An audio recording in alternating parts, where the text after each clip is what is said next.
It was a Saturday night at La Brisa, a chic restaurant nestled in the heart of Buenos Aires' upscale Recoleta district, the kind of place where the clinking of fine china harmonized with the soft hum of a live tango band playing in the corner.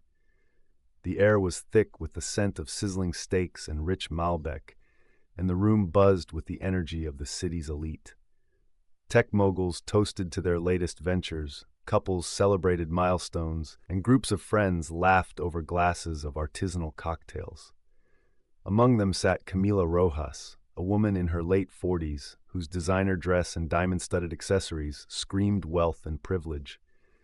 Camila thrived on attention, her laughter ringing louder than most, her gestures exaggerated as if she were performing for an invisible audience. She was seated with three friends, all equally polished but content to let Camila dominate the conversation. A young waiter approached their table with practiced ease. His name tag read Jorge, but he carried himself with a quiet professionalism that discouraged any casual familiarity. Early 20s, tall but unassuming, Jorge moved with the precision of someone who had learned early on that mistakes were not an option. His voice was calm and measured as he recited the evening's specials, though he avoided direct eye contact when Camila interrupted him. "Why so serious, Jorge?" she said, her tone dripping with mock cheerfulness. "You're working at one of the best restaurants in the city. Smile a little." Jorge's lips twitched upward, though the smile didn't reach his eyes. "Of course, senora. Is there anything else I can assist you with?" Camila leaned back in her chair, swirling the deep red wine in her glass. "Oh, I'm sure you can. But tell me, how does someone like you end up here? This job can't be your dream." The table chuckled softly. Jorge's fingers tightened briefly around the edge of his tray, but his expression remained neutral. "I enjoy what I do, senora." It was the kind of response that frustrated people like Camila, who thrived on rattling others. She tilted her head, her eyes narrowing slightly as if she'd found her next source of amusement. But before she could press further, Jorge excused himself to tend to another table. The evening carried on, the restaurant growing noisier as more patrons arrived. Camila's gaze, however, kept drifting back to Jorge, as though he were a puzzle she was determined to solve or break apart. What Camila saw as an opportunity for amusement would soon become something she never expected. The wine flowed freely at Camila's table, and with every sip, her confidence grew bolder.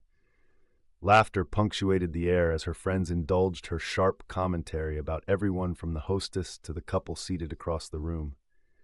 Jorge became an easy target when he returned to their table to clear plates and refill glasses.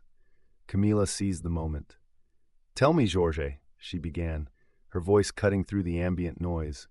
"Do you have any hidden talents, or are you just good at carrying trays?" Her friends laughed, but the sound didn't feel kind. Jorge paused for a fraction of a second, his eyes flickering toward hers before he continued stacking empty plates. "I just focus on doing my job well, senora." Camila waved her hand dismissively.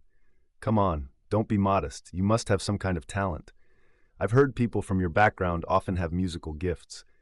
Can you sing?" The table quieted. Even her friends shifted uncomfortably, but Camila didn't seem to notice or care. Her gaze was locked on Jorge, waiting for a reaction. Jorge straightened, his expression unreadable. "I'm not sure that would be appropriate, senora." Camila leaned forward, resting her elbows on the table. "Oh, don't be shy. Just a little something. It's all in good fun." The discomfort in the room was palpable now. Other patrons began to glance over, sensing the tension. The tango band in the corner played on, oblivious to the unfolding drama. "Camila, maybe we should," one of her friends started, but she held up a manicured hand to silence them. "Please, I'm curious," she said, her tone sweet but laced with mockery. "What do you have to lose?" Jorge's jaw tightened slightly, but his face remained calm. He looked around as though weighing his options. Walking away would cause a scene, but playing along felt like surrender. The seconds stretched, the awkward silence amplifying every clink of a glass and shuffle of a chair. Finally, Jorge exhaled and nodded. "If it will make you happy, senora." Camila's lips curved into a victorious smile, and the table leaned in, eager for the spectacle. A few nearby diners had also begun to watch, their curiosity piqued. Jorge stepped back, standing tall with his tray balanced against his hip. For a moment, he seemed to gather himself, taking a deep breath and closing his eyes briefly. When he opened them, the room seemed smaller, the chatter dimmer, and every gaze was on him. But no one was prepared for what came next. Jorge's voice began softly, a low, soulful hum that seemed to come from somewhere deep within him. The first few notes floated through the room, catching everyone off guard. The sound was raw, unguarded, and carried a depth of emotion that instantly silenced the table, and then the entire restaurant. It wasn't just a song, it was a story. His voice swelled with a richness that spoke of struggle and hope, of pain and resilience. The melody was familiar to some, a timeless tango ballad that had endured generations, but the way Jorge sang it made it feel entirely new. Every note was laced with feeling, as though he was bearing a piece of his soul. Camila's smirk evaporated almost immediately. Her hand, which had been lazily swirling her wine, froze mid-motion. Her eyes widened slightly, as if seeing him for the first time. Around the restaurant, conversation stopped. Forks hovered above plates, and the tango band set down their instruments, mesmerized like everyone else. Jorge's voice climbed higher, filling every corner of the room. A waitress standing by the kitchen door dabbed at her eyes. A couple at the bar leaned closer, their expressions softened. Even the chef peered out from the kitchen, wiping his hands on his apron as he listened. Camila's friends exchanged glances, their unease shifting to astonishment. One of them whispered, "I had no idea." But Camila couldn't speak. She sat motionless, her gaze fixed on Jorge, as though she were grappling with something she didn't understand. There was no mocking laughter now, no sly remarks, just silence and the undeniable power of the moment. As Jorge approached the final notes, his voice trembled slightly, not with fear, but with the weight of the emotion he was pouring out. The last note lingered, resonating in the stillness of the room before fading into quiet.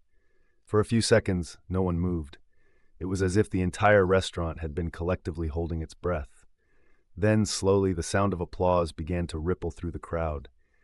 It wasn't polite or perfunctory. It was thunderous, heartfelt, and genuine. Patrons stood, clapping and cheering, some even wiping tears from their eyes. Jorge gave a small nod, his expression calm but his chest rising and falling heavily as he caught his breath. He glanced at Camila briefly, then turned to walk back toward the kitchen, the tray still balanced at his side. Camila remained seated, her hands gripping the edge of the table as though anchoring herself. Her face was unreadable, perhaps a mixture of shock, shame, and something she couldn't quite name. Around her, people continued to clap, but she didn't join them. She seemed lost in thought, her eyes trailing after Jorge as he disappeared through the swinging kitchen doors. But Jorge's voice wasn't just a performance, it was a reckoning, and it had left an impact Camila couldn't shake. The restaurant slowly settled back into its rhythm, though the atmosphere felt noticeably different. Conversations resumed, but they were softer, more reflective. The tango band hesitated before starting another tune, as if uncertain how to follow the gravity of what had just happened. Camila sat frozen, her once commanding presence diminished. Her friends avoided meeting her eyes, their discomfort evident. One of them finally broke the silence. "That was something else, wasn't it?" Camila didn't respond immediately. Her fingers tightened around the stem of her glass as she stared at the tablecloth. For the first time that evening, she looked unsure of herself, as though the foundation of her confidence had cracked. "I didn't expect," she began, but the words trailed off. What could she say? That she hadn't expected him to be extraordinary? That she thought she could break him with a joke? She glanced around the room, noticing how many people were still talking about Jorge. A couple at a nearby table looked over and shook their heads disapprovingly, their judgment unspoken but loud enough. Her chest tightened with an unfamiliar feeling.